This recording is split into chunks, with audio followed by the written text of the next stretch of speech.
కరీంనగర్ కాంగ్రెస్ లో చిచ్చు చల్లారడం లేదు. తాడోపేడో తేల్చుకునేందుకు ఎమ్మెల్సీ జీవన్ రెడ్డి సిద్ధమైంది. ఇక ఇవాళ ఎమ్మెల్సీ పదవికి రాజీనామా చేస్తానని ప్రకటించారు. నిన్న మంత్రి శ్రీధర్ బాబు కాంగ్రెస్ ముఖ్య నేతలు చేసిన ప్రయత్నాలు ఫలించలేదు. జీవన్ రెడ్డి నేడు గాంధీ భవన్ వేదికగా నిర్ణయం ప్రకటిస్తారని చెప్పడం కాంగ్రెస్ పార్టీలో ఉత్కంఠ రేపుతుంది.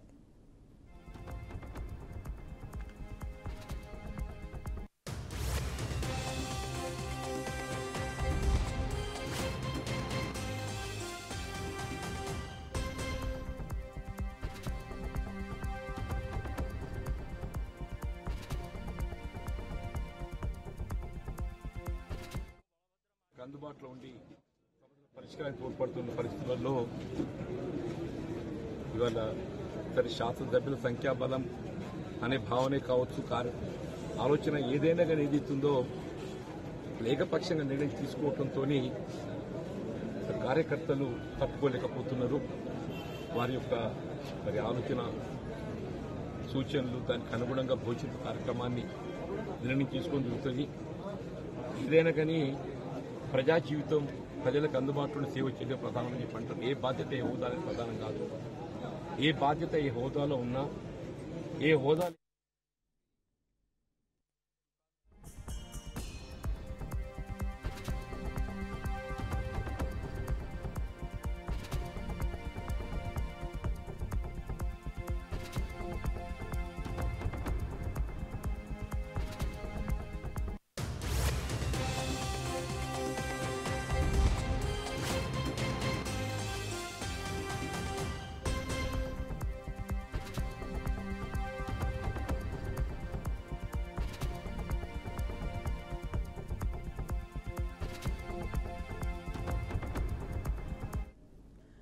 ఇక జీవన్ రెడ్డి అలకకు 10 కారణాలుగా తెలుస్తుంది.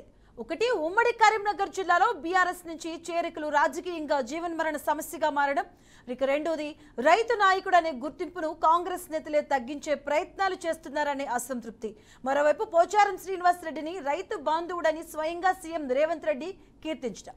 ఇక నాలుగోది, రాజకీయాల్లో తనను దెబ్బ కొట్టేందుకు కసిగా పనిచేసి ఓడించిన బీఆర్ఎస్ నాయకులనే ఇప్పుడు చేర్చుకోవడం.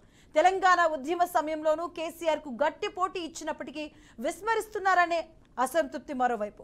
అలాగే అసెంబ్లీ లోక్సభ ఎన్నికల్లో తనను ఓడించిన బీఆర్ఎస్ నేతలను తనను సంప్రదించకుండానే ఇప్పుడు పార్టీలో చేర్చుకోవడం. ఇక సీనియర్ సభ్యుడైనప్పటికీ రేవంత్ రెడ్డి ఏకపక్షంగా నిర్ణయాలు తీసుకుంటున్నారని ఆవేదన వ్యక్తం చేస్తున్నారట.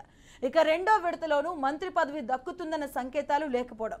లోక్సభ ఎన్నికలకు ముందు బీఆర్ఎస్ ఎమ్మెల్యేలను చేర్చుకుంటే మెరుగైన ఫలితాలు వచ్చాయనే భావన.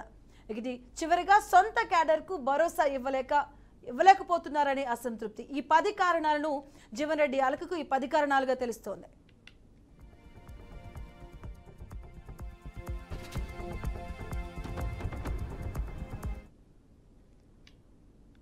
ఇదే అంశానికి సంబంధించిన పూర్తి అప్డేట్స్ మా కరెస్పాండెంట్ ప్రేమ్ నాయుడు తెలుసుకుందాం. ప్రేమ్, మధు, కరీంనగర్ జిల్లా ఉమ్మడి జిల్లా వ్యాప్తంగా ఈ జిల్లాలో బీఆర్ఎస్ నుంచి చేరికల రాజకీయం పర్వం అయితే ఆ రాజకీయంగా జీవన్ మరణ సమస్యగా మారిందని చెప్పొచ్చు. అయితే జీవన్ రెడ్డి నిన్న అలకపోవడానికి కారణాలు అయితే ఉన్నాయి. అయితే దీనికి అంటే రైతు నాయకుడిని గుర్తింపు ఉన్నటువంటి తనకే ఇలా ఆ ప్రయత్నాలు కొంచెం అసంతృప్తి కలగజేస్తున్నాయని చెప్పుకొని బాధపడుతున్నారు జీవన్ రెడ్డి. అయితే పోచారం శ్రీనివాస్ రెడ్డి ఆ రైతు బాంధవుడాన్ని స్వయంగా రేవంత్ కీర్తించడం తనకెంతో బాధ కలిగిస్తుందని చెప్పి కూడా జీవన్ రెడ్డి ఆవేదన వ్యక్తం చేస్తున్న పరిస్థితి మనకు కనబడ్డది. అయితే తను రాజకీయాల్లో తను దెబ్బ కొట్టేందుకే కరెక్ట్గా ఓడించి పనిచేస్తున్న టీఆర్ఎస్ నాయకులను చేసుకోవడం జీవన్ రెడ్డి చాలా ఆవేదన పడుతున్న పరిస్థితి కనబడుతున్నది. అయితే తెలంగాణ ఉద్యమం సమయంలోనూ కేసీఆర్ తన పోటీ ఇచ్చిన నేను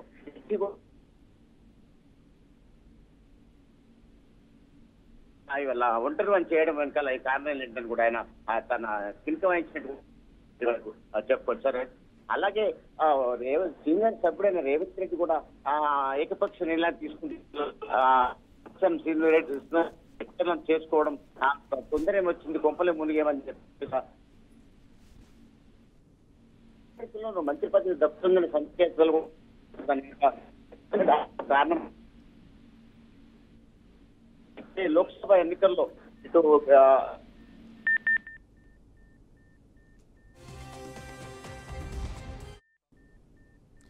థ్యాంక్ యూ ప్రేమ్ కుమార్.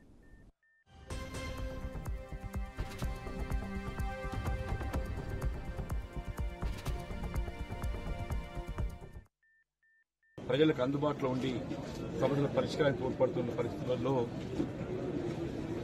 ఇవాళ సరే శాసనసభ్యుల సంఖ్యాబలం అనే భావనే కావచ్చు, ఆలోచన ఏదైనా కానీ ఏదైతుందో ఏకపక్షంగా నిర్ణయం తీసుకోవడంతో కార్యకర్తలు తప్పుకోలేకపోతున్నారు.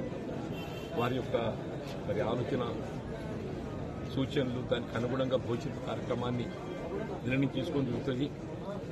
ఏదైనా కానీ ప్రజా జీవితం ప్రజలకు అందుబాటులో సేవ చేయడం ప్రధానమని చెప్పంటారు. ఏ బాధ్యత ఏ హోదా ప్రధానం కాదు.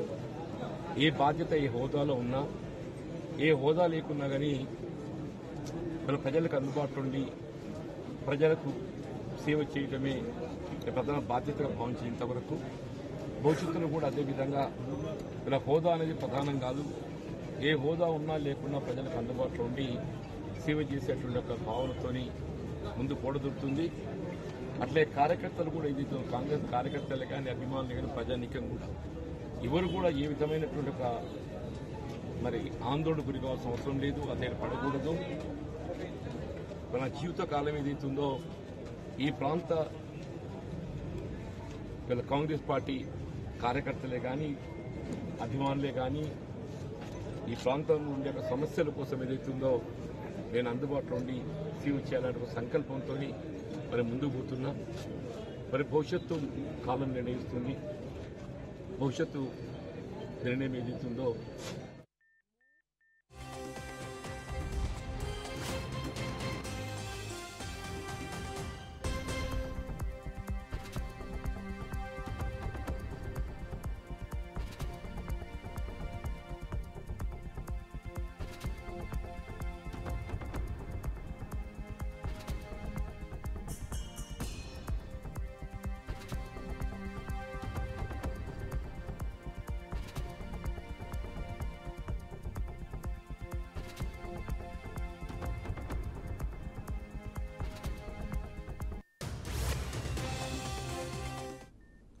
కరీంనగర్ కాంగ్రెస్ లో చిచ్చు చల్లారడం లేదు. తాడో పేడో తేల్చుకునేందుకు ఎమ్మెల్సీ జీవన్ రెడ్డి సిద్ధపడ్డారు. ఇక నేడు ఎమ్మెల్సీ పదవికి రాజీనామా చేస్తానని ఆయన ప్రకటించారు. ఇక నిన్న మంత్రి శ్రీధర్ బాబు కాంగ్రెస్ ముఖ్య నేతలు చేసిన ప్రయత్నాలు ఫలించలేదు. జీవన్ రెడ్డి ఇవాళ గాంధీ భవన్ వేదికగా నిర్ణయం ప్రకటిస్తారని చెప్పడం ఇప్పుడు కాంగ్రెస్ పార్టీలో ఉత్కంఠ రేపుతుంది.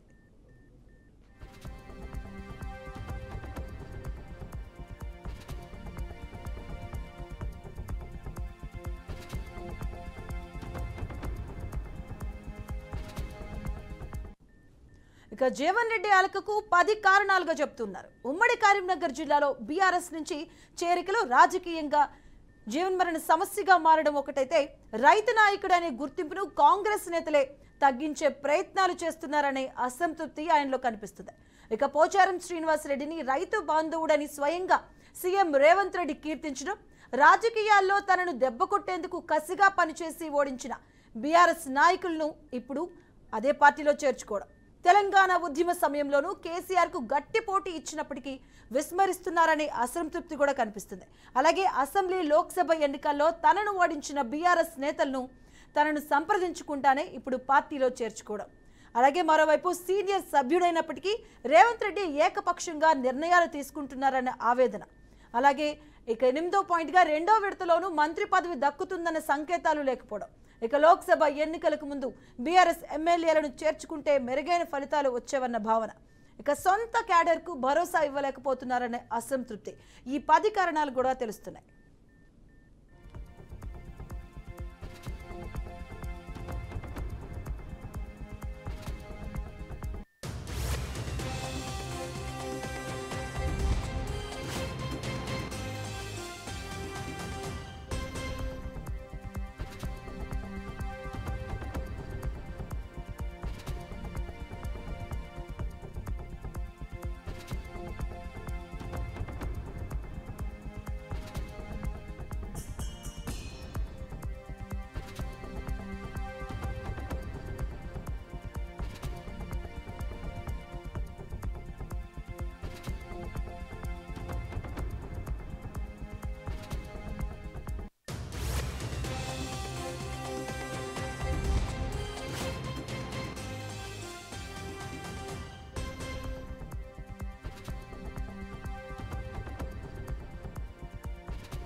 You have new messages.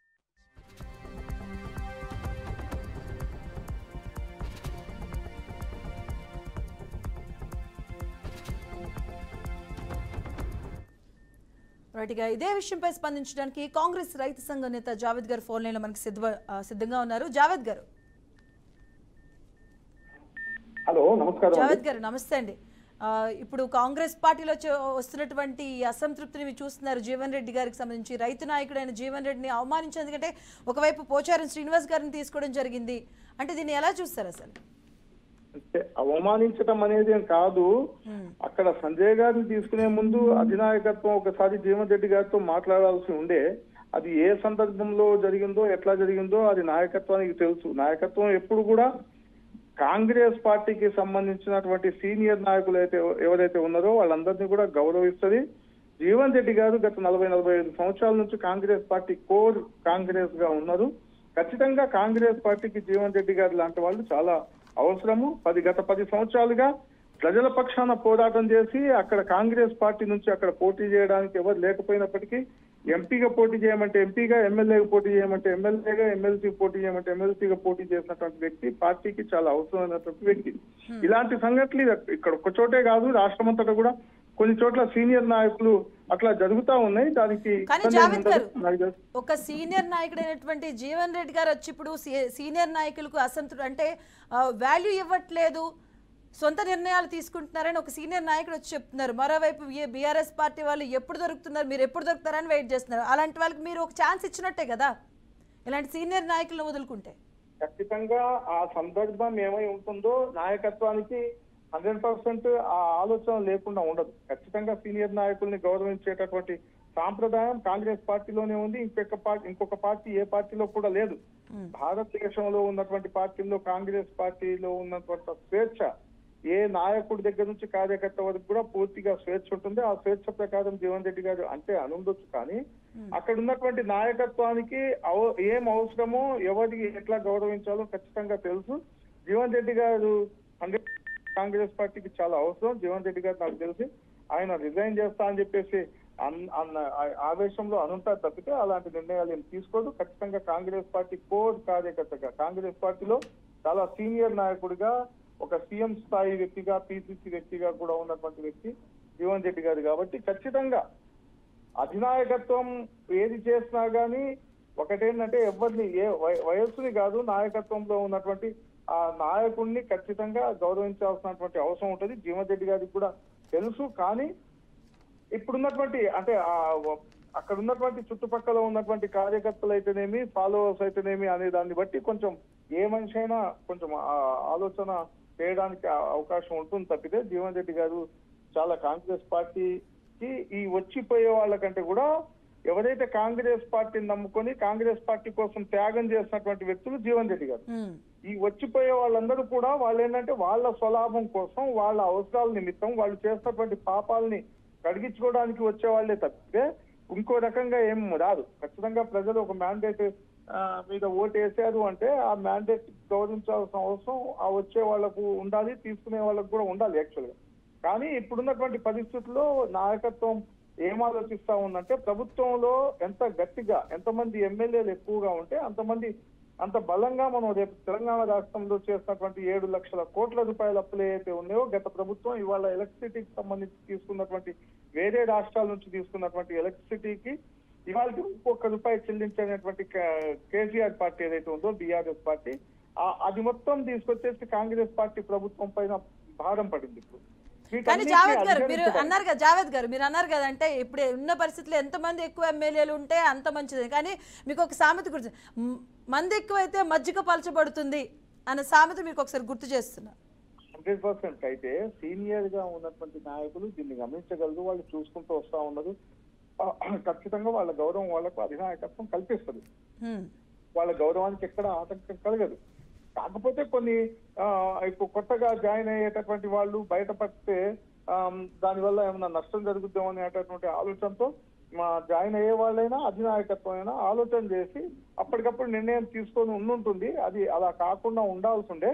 అది జరిగింది అంటే దాని వెనక ఏదో ఒక రహస్యం ఉండుంటది కాబట్టి అట్లా జరిగి ఉంటది. దానికి కాబట్టి సీనియర్ పార్టీ నాయకుడిగా కాంగ్రెస్ పార్టీ అంటేనే జీవన్ రెడ్డి గారు, జీవన్ రెడ్డి గారు అంటేనే కాంగ్రెస్ పార్టీ కదా.